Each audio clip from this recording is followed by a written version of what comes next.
نحمده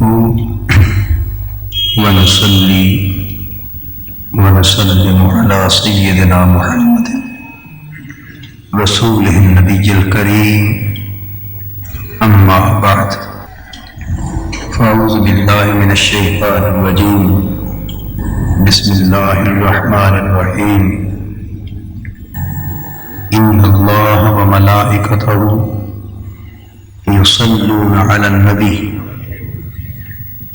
يا أيها الذين آمنوا صلوا عليه وسلموا تسليما صدق الله مولانا العظيم۔ معزز مشائخ و علماء کرام و معزز خواتین و حضرات، اللہ رب العزت کا فضل و کرم اور احسان و انعام ہے کہ اس نے ہمیں اس مبارک محفل میلاد میں اپنے اور اپنے حبیب صلی اللہ تعالی علیہ وآلہ وسلم کے ذکر کی توفیق مرحمت فرمائی۔ ابھی آپ نے حضور علیہ الصلوۃ والسلام کی مبارک نعتیں سنی اور حضور کی عظمت کا اور حسن و جمال کا اور شان و کمال کا تذکرہ سنا۔ حضور علیہ الصلوۃ والسلام کے اسی ذکر جمیل کو نعت کہا جاتا ہے۔ جو نقطہ آج کی نشست میں میں آپ کو سمجھانا چاہتا ہوں وہ یہ ہے کہ حضور علیہ الصلوۃ والسلام کی نعت کہنا اور حضور علیہ الصلوۃ والسلام کے ذکر سے ذکر میں اپنی زبان کو مگن کرنا، محو کرنا، یہ اللہ کی سنت ہے۔ اور شریعت میں کسی چیز کو حکم کا درجہ حاصل ہوتا ہے اور کسی کو سنت کا، یعنی تمام احکام جو اللہ رب العزت کی طرف سے ہمیں ملتے ہیں، یہ بات ذہن نشین فرما لیں کہ وہ اللہ کا حکم تو ہوتے ہیں، لیکن ضروری نہیں کہ ہر حکم اللہ کی سنت بھی ہو۔ حکم اور سنت میں یہ فرق ہے کہ اگر اللہ پاک ہمیں فقط کوئی کام کرنے کو کہیں، ارشاد فرمائے کہ یہ کام کرو یا کیا کرو، تو یہ اللہ کا حکم ہے۔ اور اگر کوئی ایسا کام کرنے کو کہیں جو فقط کہے ہی نہیں بلکہ خود بھی کرے، تو یہ اللہ کی سنت ہے، یہ اللہ کی سنت ہے۔ تو اب بتائیے کہ اگر اللہ کے حکم، یعنی ہر حکم اللہ کا اللہ کی سنت نہیں ہوتا، مگر اللہ کی ہر سنت شریعت کے باب میں ہمارے لیے حکم بھی ہوتا ہے، تو یہ عام خاص کا تعلق ہے۔ اہل علم کی اصطلاح میں اسے عموم اور خصوص کا تعلق کہتے ہیں۔ اب بتائیے کہ جو مجرد حکم ہو اللہ کا، اس کا درجہ بلند ہوگا، یا جو اللہ کا حکم بھی ہے اور سنت بھی ہے اس کا درجہ بلند ہوگا؟ بتائیے نا۔ اس حکم کا درجہ بلند ہوگا جو ہمارے لیے حکم ہے اور اللہ کے لیے سنت ہے۔ اللہ رب العزت نے فرمایا اقیم الصلاۃ، نماز قائم کرو، ہمارے لیے حکم ہو گیا، لیکن کیا اللہ خود بھی نماز قائم کرتا ہے؟ نماز پڑھتا ہے؟ وہ اگر پڑھنا چاہے بھی تو کس کی پڑھے؟ وہ تو کسی کو سجدہ نہیں کر سکتا کہ وہ خود معبود ہے۔ سو نماز ایک ایسا حکم ہے کہ ہمیں اس کی بجا آوری کے لیے فرمایا، لیکن اللہ خود اس سے پاک ہے۔ ہمیں فرمایا اب رمضان مبارک آ رہا ہے کہ روزے رکھو، فمن شاہد منکم الشہر فلیصم۔ روزہ رکھنا ایسا حکم ہے کہ ہمیں تو فرمایا، لیکن یہ کہ وہ خود کسی دن کا روزہ رکھے یا کسی مہینے میں روزہ رکھے، اللہ اس سے خود پاک ہے۔ ہمیں فرمایا کہ اگر تمہیں استطاعت ہو تو میرے گھر کا حج کیا کر۔ ہمیں حکم دیا، لیکن خود تو وہ کسی گھر کا حج نہیں کرتا کہ وہ خود گھر والا ہے، کس کے گھر کا حج کرے؟ کوئی اس سے اعلیٰ ہو تو اس کے گھر کا جا کر حج کرے، وہ تو سب اعلیٰ، ہر اعلیٰ سے اعلیٰ ہے۔ سو حج کرنا حکم ہے، اللہ کی سنت نہیں۔ روزہ رکھنا حکم ہے، اللہ کی سنت نہیں۔ نماز پڑھنا حکم ہے، اللہ کی سنت نہیں۔ زکوٰۃ دینا حکم ہے، اللہ کی سنت نہیں۔ اور اس سے ایک قدم آگے بڑھ کے عرض کرنا چاہتا ہوں، اللہ کا ذکر کرنا حکم ہے، خود اللہ کی سنت نہیں۔ اللہ کا ذکر کرنا حکم ہے، خود اللہ کی سنت جو قرآن مجید میں اللہ کا ذکر ہے، بے شک یہ اللہ پاک ہی نے فرمایا، لیکن القاء کیا حضور علیہ الصلوۃ والسلام کی طرف ہمارے لیے، تاکہ اس سے ہمیں ذکر الہی کا سبق ملے۔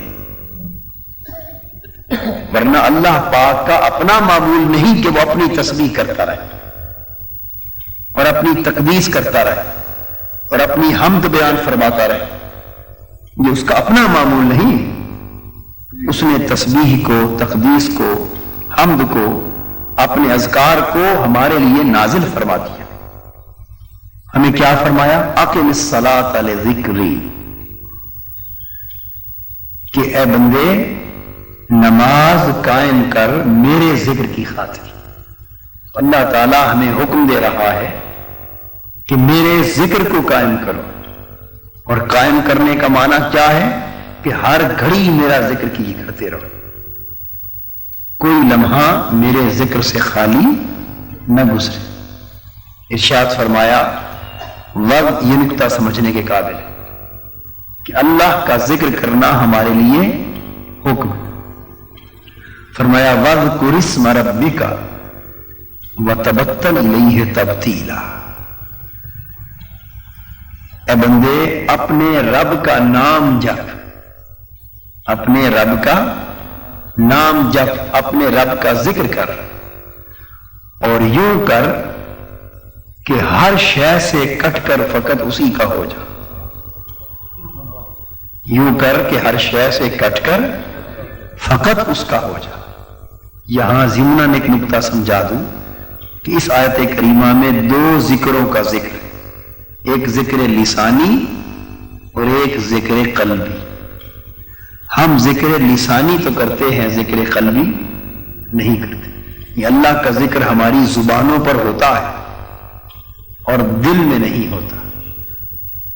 کیا بات بن جائے اگر اللہ کا ذکر زبان کے ساتھ دل میں بھی اتر جائے، اور جن لوگوں کے دلوں میں بھی اللہ کا ذکر اتر جاتا ہے ان کے دل بھی زندہ ہو جاتے ہیں، اور فقط دل ہی زندہ نہیں ہوتے، اگر ان کے دل میں اللہ کا ذکر گھر کر جائے تو ان کے جسم بھی ہمیشہ زندہ ہو جاتے ہیں، یعنی مر کر بھی زندہ رہتے ہیں۔ کہ جس کے اندر اللہ کا ذکر ہو اس جسم کو موت نہیں آتی، یعنی روح و جسم کا علاقہ ٹوٹتا ہے لیکن قبر میں بھی جسم تر و تازہ رہتا ہے۔ کیوں؟ کہ وہ جسم اللہ کے ذکر کا گھر بن چکا ہوتا ہے، وہ دل اللہ کے ذکر کا گھر بن چکا ہوتا ہے، اور جو اللہ کے ذکر کا گھر بن جائے وہ کبھی ویراں نہیں ہوتا، کبھی ویراں نہیں ہوتا۔ اس لیے اس دل میں ویرانی نہیں آتی اور اس جسم میں کبھی ویرانی نہیں آتی۔ فرمایا وَاذْكُرِ اسْمَ رَبِّكَ، اپنے رب کا نام لیا کر۔ یہ کون سا ذکر ہوا؟ ذکر لسانی، یعنی زبان پر تیرے رب کا نام ہو، وَتَبَتَّلْ إِلَيْهِ تَبْتِيلًا، اور ذکر ایسا نہ ہو کہ فقط زبان پر ہی رٹ لگاتا جائے طوطے کی طرح کہ اسے کچھ خبر نہیں کیا کہہ رہا، بلکہ زبان پر اللہ کا ذکر ہو اور دل اللہ کی محبت میں یوں غرق ہو کہ محبت کے سارے ڈورے کٹ جائیں اور صرف ایک ہی ڈور اللہ کی محبت والی قائم ہو جائے۔ تو یہاں بھی اللہ کے ذکر کی بات ہے۔ ایک اور مقام پر ارشاد فرمایا اللہ رب العزت نے، یا ایھا الذین آمنوا اذکروا اللہ ذکرا کثیرا، اے ایمان والو اللہ کا ذکر کیا کرو، اور تھوڑا بہت نہیں بلکہ کثرت کے ساتھ ہر گھڑی ذکر کرتے رہا کرو۔ یہ سب حکم کس کے لیے آ رہے ہیں؟ ہمارے لیے۔ اللہ پاک کے سب حکم ہماری طرف آ رہے ہیں۔ ایمان والو کثرت سے اللہ کا ذکر کیا کر۔ کہیں فرمایا فاذکروا، مجھے ذکر، میرا ذکر کیا کرو، مجھے یاد کیا کرو۔ کہیں فرمایا الذین یذکرون اللہ قیاما وقعودا وعلی جنوبہم، اللہ کے بندے وہ ہیں جو اللہ کا ذکر کرتے رہتے ہیں ہر حال میں، کھڑے ہو تب بھی ذکر کرتے ہیں، کھڑے ہو تب بھی ذکر کرتے ہیں، بیٹھے ہو تب بھی ذکر کرتے ہیں، لیٹے ہو تب بھی ذکر کرتے ہیں، اللہ کا ذکر کرتے ہیں۔ یہاں سے ایک نقطہ ضمناً عرض کرتا چلا کہ اللہ پاک نے اس آیت کریمہ کے ذریعے یہ سند دے دی کہ ذکر خالی بیٹھ کر نہیں، کھڑے بھی ہو سکتا، کھڑے ہو کر بھی ہو سکتا ہے۔ ذکر کے لیے کوئی وضع مخصوص نہیں، کھڑے بھی ہو سکتا ہے، بیٹھ کر بھی ہو سکتا ہے، لیٹے بھی ہو سکتا ہے، مقصود ذکر کرنا ہے جس حال میں بھی ہو۔ تو ان سب آیتوں میں کیا ہے؟ اللہ کا ذکر کرو، کثرت کے ساتھ کرو۔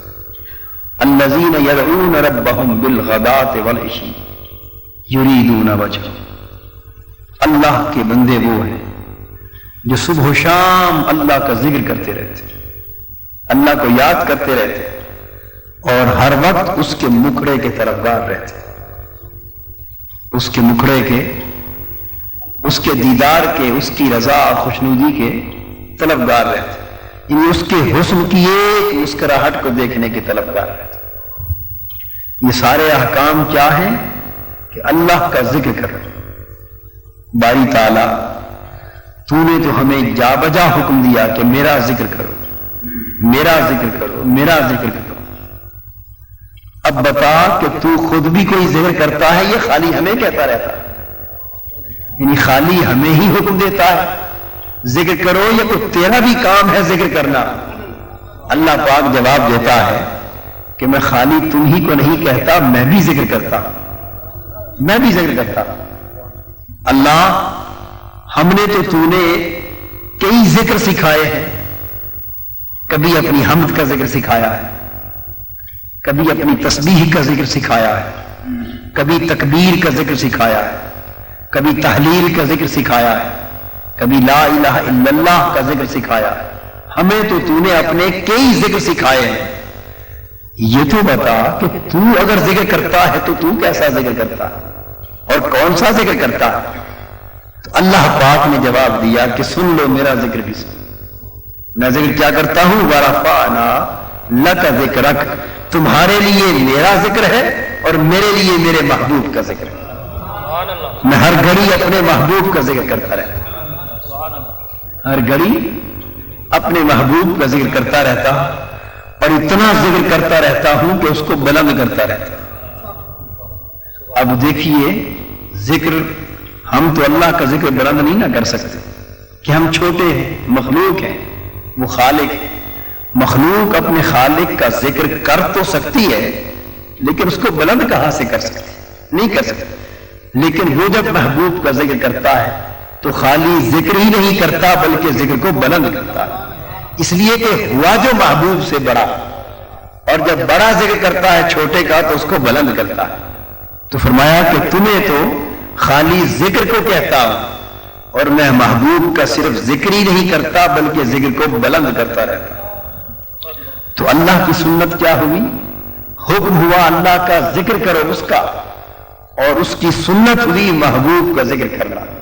اور میں یہ نقطہ واضح کر چکا کہ اللہ کی بارگاہ میں اس کے حکم سے بڑھ کر اس کی سنت کا درجہ ہے، اس کے حکم سے بڑھ کر اس کی سنت کا درجہ ہے. تو جو شخص فقط اللہ کا ذکر کرتا ہے وہ محض اس کے حکم پر عمل کرتا ہے، اور جو اللہ کے محبوب کا ذکر کرتا ہے وہ اس کے حکم پر بھی عمل کرتا ہے، اس کی سنت پر بھی عمل کرتا ہے.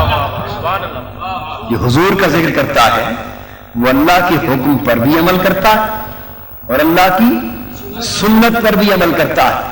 تو جسے اللہ کی سنت پر عمل کرنا نصیب ہو جائے اس سے بڑھ کر خوش نصیبی کیا ہے؟ یہ جو نعت ہے یہ اللہ کی سنت پر عمل کرنا ہے. نعت پڑھنا اللہ کی سنت پر عمل کرنا ہے. اب اس کا بیان قرآن مجید میں اس آیت کریمہ میں ہے جسے میں نے ابتدا میں تلاوت کیا. ارشاد فرمایا گیا ان اللہ وملائکتہ یصلون علی النبی، بے شک اللہ اور اس کے تمام فرشتے نبی پر درود بھیجتے رہتے. پہلی بات تو قابل توجہ یہ ہے کہ کسی سے اگر محبت ہو جائے تو اس محبت کے کچھ تقاضے ہوتے. کسی سے محبت ہو تو محبت کے کئی تقاضے ہوتے. اگر آپ کو محبت ہو جائے کسی سے تو کیا آپ کی محبت فقط یہی چاہتی ہے کہ اگر آپ کو آپ کا محبوب حسین لگے تو کیا محبت یہ کہتی ہے کہ صرف آپ ہی اس کی تعریف کرتے رہیں اور کوئی اس کو اچھا نہ کہے؟ یا محبت کیا کہتی ہے کہ میں بھی محبوب کی تعریف کروں اور ساری دنیا میرے محبوب کی تعریف کرے؟ یہ تقاضا ہے کہ نہیں؟ محبت چاہتی ہے کہ جدھر جاؤں ہر جگہ میرے محبوب ہی کی تو میرے محبوب ہی کی ذکر کا چرچا اور محبوب ہی کے حسن و جمال کی باتیں. اور آدمی آپ کہیں چلے جائیں، آپ یوں سمجھ لیجئے کہ مثلا آپ کا کوئی بیٹا ہے، بلا تشبیہ بلا مثال، اللہ پاک بیٹے سے پاک ہے لیکن میں تعلق کے تقاضے سمجھا رہا ہوں. آپ کا کوئی بیٹا ہو اور وہ بہت لائق نکلا ہے، بہت قابل ہو جائے، بہت پڑھ جائے، تو آپ تو صاف ظاہر ہے بیٹے کی قابلیت دیکھ کے خوش ہوتے ہی رہیں گے اور آپ کی آنکھوں کو ٹھنڈک پہنچتی ہی رہے گی. پھر آپ گھر سے اٹھے کسی مجلس میں گئے، چپ کر کے بیٹھے، کسی کو معلوم نہیں کہ یہ کون ہے، لیکن جب بیٹھے تو دیکھا کہ اس مجلس میں بھی آپ کے بیٹے کی تعریف ہو رہی. ایمان سے کہیے آپ کا دل خوش ہوگا یا نہیں؟ اٹھ کے کسی اور جگہ گئے، وہاں مجلس لگی تھی، وہاں بھی آپ کے بیٹے کی تعریف ہو رہی، دل اور باغ باغ ہو جائے.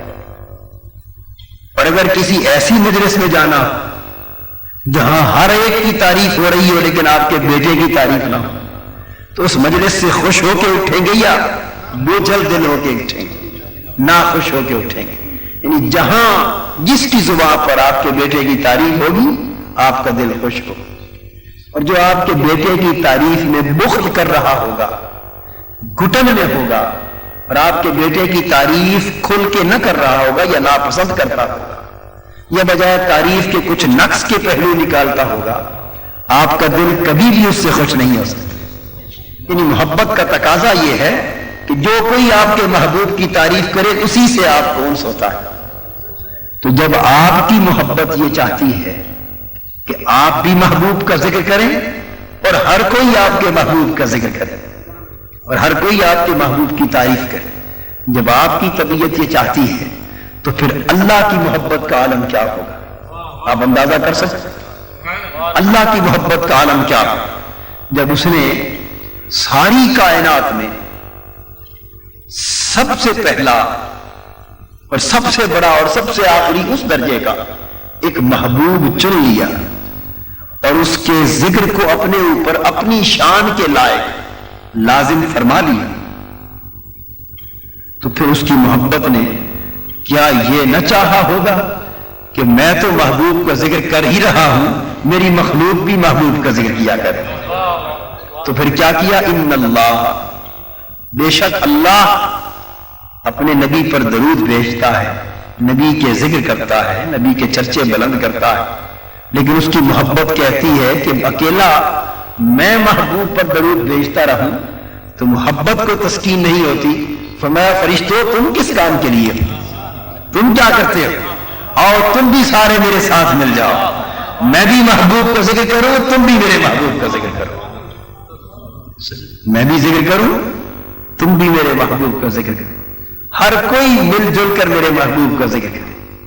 فرمایا وَمَلَائِکَتُهُ،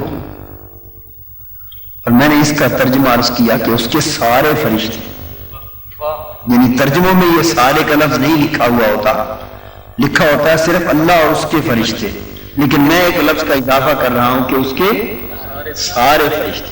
عربی کا ایک قاعدہ ہے، سمجھ لیجئے کہ جب جمع مضاف بن کے آتا ہے تو اس میں عمومیت، استغراق اور ہماگیریت پائی جاتی ہے۔ یعنی جب کہا جائے گا کتبہ، تو ترجمہ کرنے والا بے شک لکھ دے کہ اس کی کتابیں، لیکن ایک کتاب بھی خارج نہیں ہوگی اس سے، چونکہ کتب جمع ہے اور مضاف بن کے آیا ہے تو کتبہ سے مراد اس کی ساری کتابیں ہوں۔ اگر کہا جائے اولادہ، اس کے بیٹے، اس کی اولاد، تو اولاد میں سے ایک فرد بھی خارج نہیں ہوگا۔ اگر خارج کرنا ہوگا تو اس کا نام لیا جائے گا کہ اس کے سوا باقی سب اولاد۔ اگر خارج کسی کو نہ کیا جائے اور جمع کا صیغہ استعمال کر کے اسے مضاف کر دے تو مطلب ہوگا کہ جتنی اولاد ہے ساری کی ساری۔ اب بات کو سمجھ گئے؟ یہ عربی کا قاعدہ ہے۔ فرمایا ان اللہ، بے شک اللہ، وملائکتہ، اور اس کے سارے فرشتے کیا کرتے ہیں؟ یصلون علی النبی، نبی پر درود بھیجتے رہتے، نبی کا ذکر کرتے رہتے۔ اب یہاں ایک نقطہ قابل توجہ ہے کہ فرشتوں کی کئی جماعت ہیں، کئی طبقے، اور ہر فرشتوں کے ہر گروہ کے ذمے ایک جدا جدا عبادت ہے۔ کچھ فرشتے ایسے ہیں جن کا کام فقط حالت قیام میں کھڑے رہنا، ان کی عبادت کیا ہے؟ صرف قیام کرنا، وہ رکوع و سجود نہیں کرتے، ہمیشہ اللہ کی بارگاہ میں قیام میں رہتے۔ کچھ فرشتے ایسے ہیں جو ہمیشہ رکوع کی حالت میں رہتے، باقی حالتوں میں نہیں بلکہ ایک رکوع کی حالت میں عبادت کرتے۔ کچھ فرشتے ایسے ہیں جو ہمیشہ سجود کی حالت میں رہتے، سجدہ کرتے رہتے۔ کچھ فرشتے قعود کی حالت میں بیٹھ کر عبادت کرتے۔ الغرض مختلف عبادتیں مختلف فرشتوں کے لیے مختص، اور اس ساری عبادتوں کو ملا کر ہمیں ایک عبادت نماز کی عطا کر دی ہے جو سب شکلوں کی جامع ہے۔ لیکن جو فرشتے قیام میں ہیں وہ رکوع نہیں کرتے، جو فرشتے رکوع میں ہیں وہ سجود نہیں کرتے، جو قعود میں ہیں وہ قیام نہیں کرتے۔ مختلف فرشتے مختلف قسموں کی عبادت میں مگن ہیں، اور جو ایک طرز کی عبادت کرتا ہے وہ دوسرے طرز کی عبادت نہیں کرتا۔ یہ ہمیشہ سے اللہ کا دستور چلا آ رہا ہے، لیکن یہ عبادت کس کی ہے؟ اللہ کی۔ عبادت کس کی ہے؟ ذکر کس کا ہے؟ اللہ کا۔ فرمایا فرشتوں، جب میرے ذکر کا معاملہ ہو تو میں نے تمہیں بانٹ دیا ہے، کوئی اس شکل میں کرے، کوئی اس شکل میں کرے، کوئی اس شکل میں کرے، میں تم ساروں کو ایک شکل میں جمع نہیں کرتا۔ لیکن اب ہے بات میرے محبوب کے ذکر کی، میرے محبوب پر درود بھیجنے کی۔ میری عبادت الگ الگ شکلوں میں کرو، اور جو اس شکل میں کرے وہ دوسرے کے لیے نہیں بلایا جاتا، جو اس کے لیے کرے وہ تیسری شکل کے لیے نہیں بلایا جاتا۔ لیکن جب میرے محبوب کے ذکر اور میرے محبوب پر درود بھیجنے کا وقت آئے تو خواہ کوئی قیام والا ہے، خواہ رکوع والا ہے، خواہ سجود والا ہے، میرے محبوب کے ذکر کے لیے سارے شامل ہو جائیں، سارے شامل، تاکہ کوئی یہ نہ کہہ سکے کہ باری تعالیٰ تو نے ہمیں اس ذکر سے محروم رکھا۔ نہیں، اپنے ذکر کے لیے تمہیں بانٹ دیا، محبوب کے ذکر کے لیے سب کو جمع کر دیا۔ میرے ساتھ مل کر سب کے سب فرشتے میرے نبی پر درود بھیجتے، اور پھر یا ایھا الذین آمنوا اے ایمان والو صلو علیہ وسلم تسلیما. میں نے عرض کیا کہ محبت کیا چاہتی ہے کہ خود بھی محبوب کا ذکر کروں اور باقی بھی سب کریں. اور کائنات کے دو حصے ہیں، کائنات پست ہے، کائنات بالا. کائنات بالا کی مخلوق تو ہو گئے فرشتے، وہ تو حضور کا ذکر کرتے ہی ہیں، آیت نے بتا دیا. تو محبت چاہتی ہے کہ میرے محبوب کا ذکر خالی آسمانوں پر ہی کیوں ہوتا رہے. اے زمین والو، جس کو ایمان کی طلب ہے وہ بھی میرے محبوب کا ذکر کرے. ایمان والو، یا ایھا الذین آمنوا، اے ایمان والو تم بھی میرے محبوب پر درود بھیجو اور سلام پڑھو. یہ شرط آیت کی ایمان والا، یعنی جسے ایمان کی طلب ہے اور جسے ایمان سے محبت ہے اور جو چاہتا ہے کہ ایمان والا ہو، پھر وہ کیوں کہ وہ میرے محبوب پر درود و سلام کرتا رہے، کہ یہی ایمان ہے. اس لیے کہ یہی ایمان، یعنی میرے ساتھ شامل ہو جانا اس ذکر میں، میرے فرشتوں سے شامل ہو جانا اس ذکر میں، اس کے سوا ایمان اور کیا ہوگا. تو یہ وہ ذکر ہے، واحد ذکر ہے کہ جو اللہ بھی کر رہا ہے، فرشتے بھی کر رہے ہیں اور اللہ کے بندے بھی کر رہے ہیں. اور کم ہی کوئی عبادت ایسی ہوگی کہ جس میں اللہ سے لے کر مخلوق تک ہر کوئی شریک ہو رہا ہوگا. لیکن حضور علیہ الصلوۃ والسلام کا ذکر اور حضور پر درود اور حضور کا تذکرہ اور حضور کا بیان ایک ایسی عبادت ہے کہ اللہ سے لے کر اس کی ساری مخلوق اس میں شریک ہے.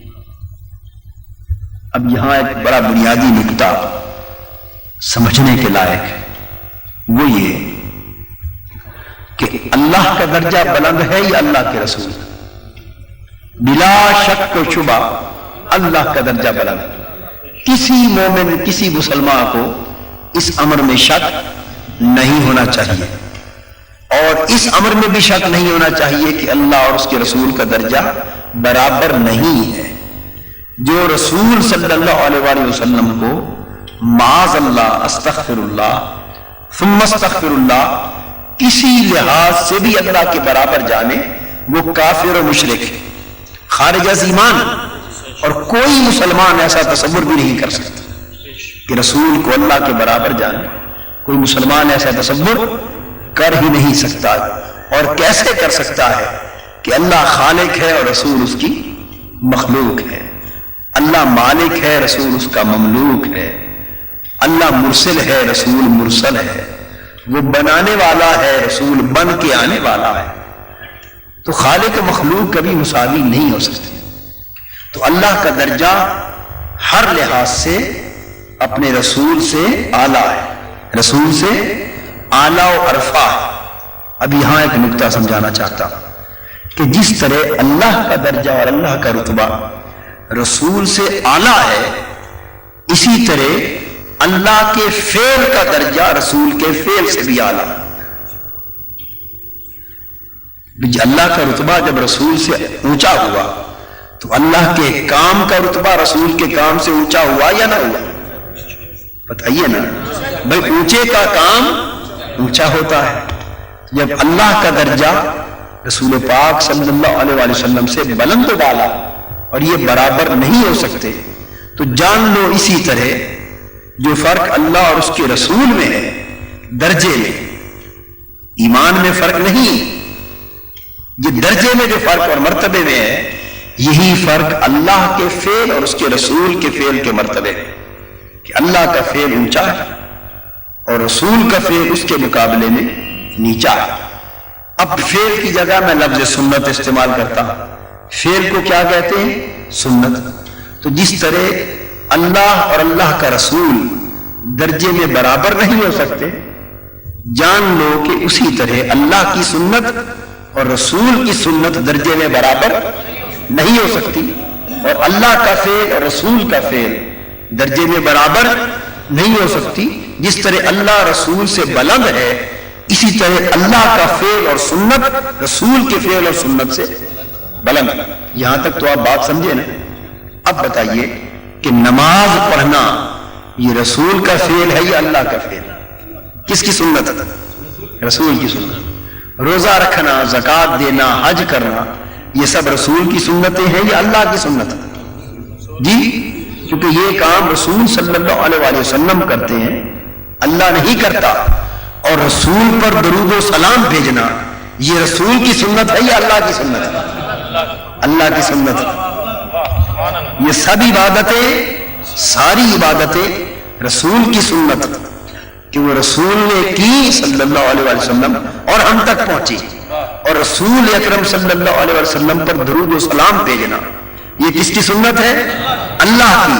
تو درود و سلام بھیجنا یہ اللہ کی سنت ہوئی اور ساری عبادتیں رسول کی سنت ہوئی. اور رسول کی سنت کبھی اللہ کی سنت کے برابر نہیں ہو سکتی، کیونکہ رسول مخلوق ہے، اللہ خالق ہے. رسول کی سنت درجے میں اللہ کی سنت کے برابر نہیں ہو سکتی. تو نتیجہ کیا نکلا کہ ساری عبادتیں ایک طرف بے شک یہ فرض ہیں، ان کا درجہ فرضیت کے اعتبار سے الگ ہے، لیکن یہ ساری عبادتیں نگاہ محبت میں، نگاہ محبت یا درجہ محبت میں ساری عبادتیں ایک طرف اور اللہ کی نگاہ میں اس کے محبوب پر درود و سلام بھیجنا ایک طرف.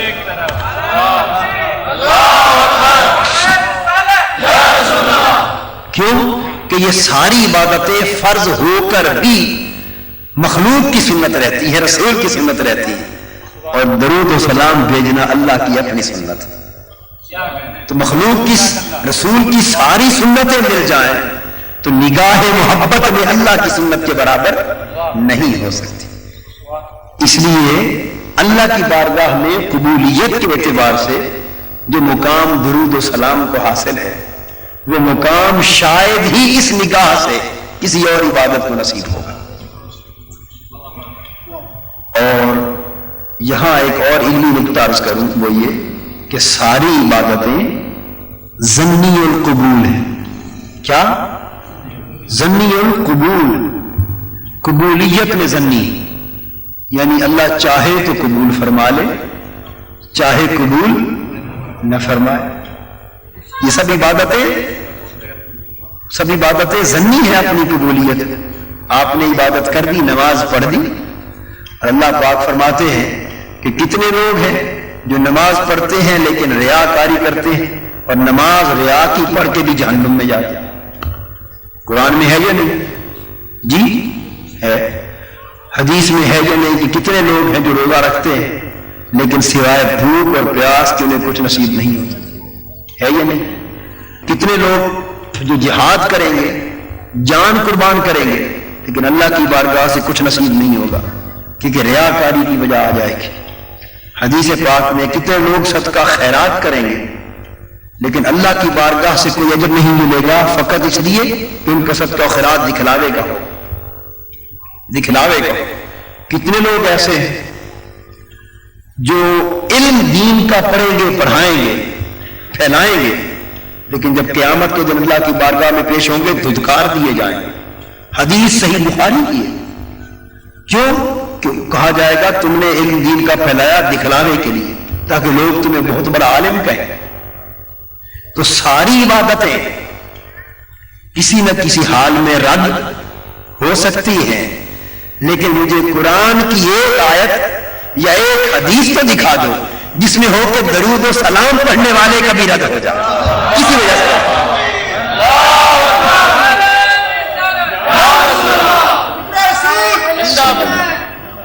بھئی سچی بات، نماز کے بارے میں بھی نص ملتی ہے، اگر کوئی ایسا شائبہ آ جائے تو رد ہو جائے. روزے کے بارے میں بھی نص ملتی، حج کے بارے میں بھی ملتی، جہاد کے بارے میں بھی ملتی، صدقہ خیرات کے بارے میں بھی. الغرض ہر عبادت کے بارے میں نص ملتی کہ ریا آ جائے تو رد ہو سکتی. رد ہو سکنے کا بیان ملتا ہے. میری نظر میں اگر آج تک کسی شے کے رد ہونے کا امکان نہیں دیکھا پوری زندگی میں تو رسول پر درود سلام کی عبادت ہے. میری نظر میں آج تک نہیں دیکھا. جس جہاں یہ ہو قرآن میں یا کسی حدیث میں کہ کبھی درود حضور پر پڑھنے والا پیش ہو اور کہا جائے جا تو نے دکھلانے کا پڑا تیرا درود رد کیا جاتا نہیں. درود کبھی رد نہیں کیا جاتا، سلام حضور پر کبھی رد نہیں کیا جاتا. کبھی رد نہیں کیا جاتا. کیوں؟ وجہ یہ ہے کہ وہ ساری عبادتیں ہیں ہی مخلوق کے لیے، تو ان میں ریا کے شائبے کا بھی امکان ہے. اور درود و سلام کی عبادت آئی ادھر سے ہے، یہ ہے اللہ کی سنت، اس میں ریا کہاں سے آئی؟ تو جو آدمی جس طرح بھی نبی پر درود پڑھ دے، سلام پڑھ دے، اس میں کیا ریا ہوگی؟ صلی اللہ علیہ وآلہ وسلم وہ کبھی رد نہیں ہوتا. اور یہاں ایک نکتہ اور عرض کر دوں کہ پھر حدیث پاک میں اسی لیے ہے، اور بزرگان دین اور اہل علم نے اسی لیے تلقین کی کہ اگر چاہو کہ تمہاری دعائیں کبھی مسترد نہ ہوں، ویسے تو دعا حقیقتاً رد ہوتی نہیں، دعا عین ممکن ہے کہ جو آپ نے مانگا وہ نہ ملے، اس کا نتیجہ مؤخر کر لیا جائے، اس کا کوئی بدل دے دیا جائے، لیکن جو آپ نے مانگا وہ نہ ملا. لیکن آپ چاہیں کہ آپ کی دعا معلق بھی نہ ہو رہا، ہمیں سیدھی اللہ کی بارگاہ میں جائے اور اللہ قبول کر لے، تو پھر شریعت نے اس کا ایک گر بتایا ہے. اگر آپ چاہیں کہ آپ کی دعا سیدھی اللہ کی بارگاہ میں چلی جائے اور کبھی نیچے نہ رہے، تو اس کا کیا بتایا ہے؟ گر یہ ہے کہ اس سے پہلے بھی نبی پر درود پڑھ لو، بعد میں بھی درود پڑھ لو، اور جو دعا آگے پیچھے درود کے گجروں میں جائے گی اللہ کی بارگاہ سے، کبھی نیچے نہ رہے گی.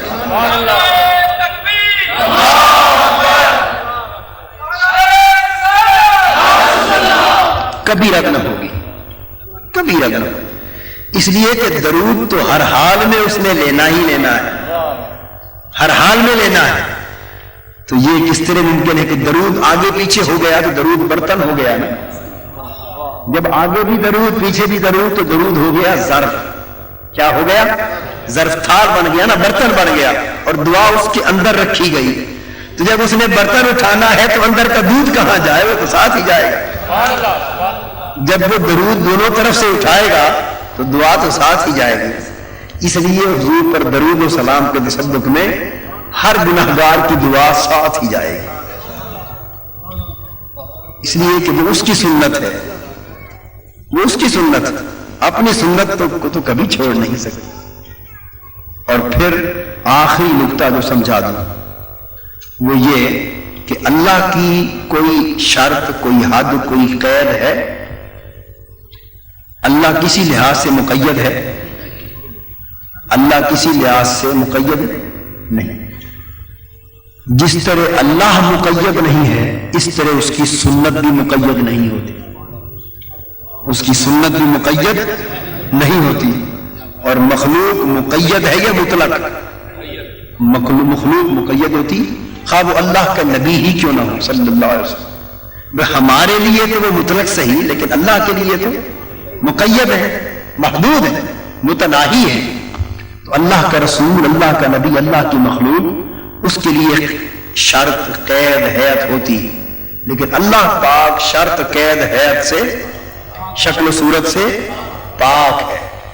اس لیے جو سنت رسول اکرم صلی اللہ علیہ وآلہ وسلم کی ہے، اس کے لیے شرائط ہیں، کچھ پابندیاں ہیں، کچھ کام کرنے کے حکم ہیں، کچھ نہ کرنے کے.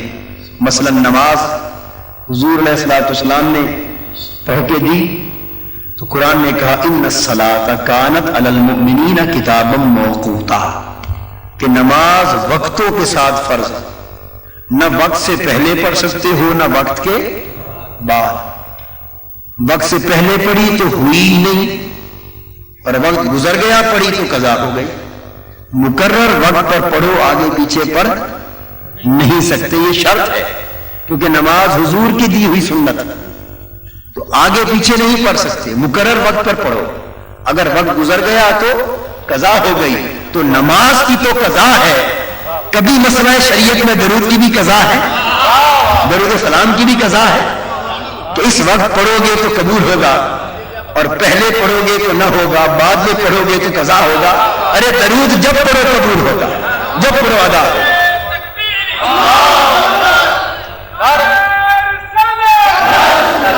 درود و سلام جب پڑھو ادا ہوگا، یعنی نماز میں ادا بھی ہے، قضا بھی ہے، اور درود و سلام میں فقط ادا ہی ادا، قضا کا وجود ہی نہیں.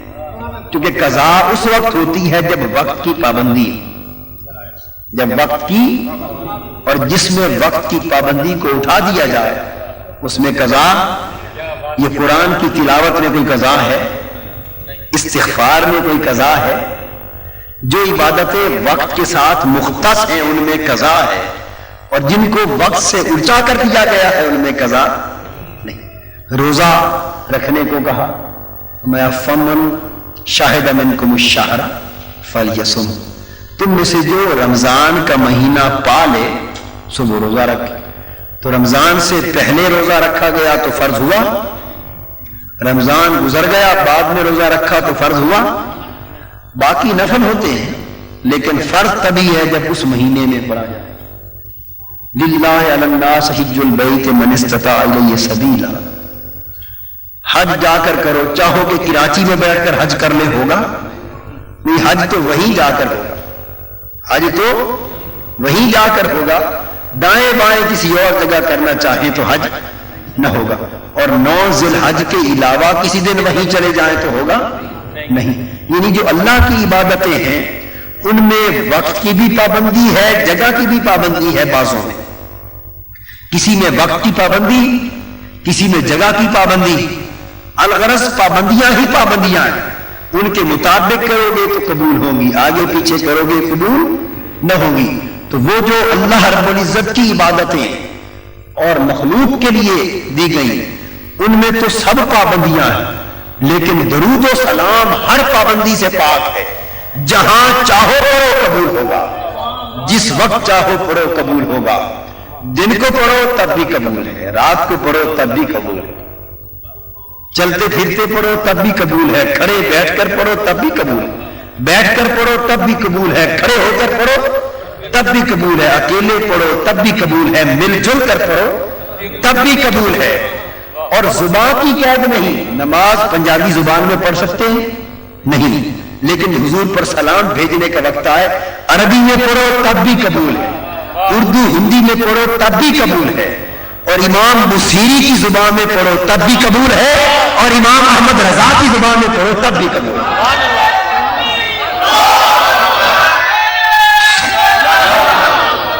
اس لیے کہ پابندی ہی کوئی نہیں، پابندی رکھتی ہی کوئی نہیں، آپ کے ذوق پر چھوڑ دیا، آپ کے ذوق پر جسے بیٹھ کر پڑھنے میں مزہ آتا ہے وہ سر جھکا کے تصور حضور کا کر کے پڑھ لیا کرے، جسے کھڑے ہو کر پڑھنے میں جھوم جھوم کے پڑھنے میں لطف آتا ہے وہ کھڑے ہو کے پڑھ لیا کرے، جسے تنہائی میں اکیلا پڑھنے میں لذت ملتی ہے وہ لذت پا لے، جسے مل جل کر ہجوم میں حضور کی بارگاہ میں تحفہ سلام بھیجنے میں لطف آتا ہے وہ اس طرح پڑھ لے، جسے نثر میں لطف آتا ہے وہ نثر میں پڑھ لے، جسے نظم میں لطف آتا ہے وہ نظم میں پڑھ لے۔